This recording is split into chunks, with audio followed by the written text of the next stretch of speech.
পুলিশের নতুন মহাপরিদর্শক হিসেবে নিয়োগ পেয়েছেন বাহারুল আলম। বুধবার বিকেলে স্বরাষ্ট্র মন্ত্রণালয়ের এক প্রজ্ঞাপনে এই নিয়োগের কথা জানানো হয়। ৫ আগস্ট আওয়ামী সরকারের পতনের পর ক্ষমতার পালাবদল হলে পুলিশ বাহিনীতে বড় ধরনের রদবদল হতে থাকে।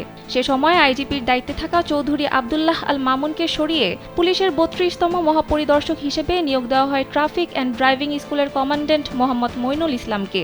তবে ৩ মাসের মধ্যে আবারও পরিবর্তন আসলো পুলিশের এই শীর্ষ পদে। মোহাম্মদ মইনুল ইসলামকে সরিয়ে বাহারুল আলমকে নিয়োগ দিল সরকার। পুলিশের বিশেষ শাখার প্রধান সহ সদর দপ্তরে দায়িত্ব পালন করেছেন বাহারুল আলম।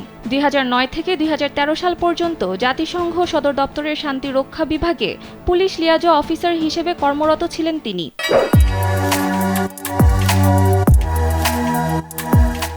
২০১৫ সালে আফগানিস্তানে জাতিসংঘ শান্তিরক্ষা মিশনের সিনিয়র পুলিশ অ্যাডভাইজার হিসেবে কাজ করেছেন বাহারুল আলম। এরও আগে ক্রোয়েশিয়া, সার্বিয়া, কোসোভো ও সিয়েরা লিওনে দায়িত্ব পালন করেন বাহারুল। পরে ২ দফা পদোন্নতি বঞ্চিত এই কর্মকর্তা ২০২০ সালে অবসরে যান।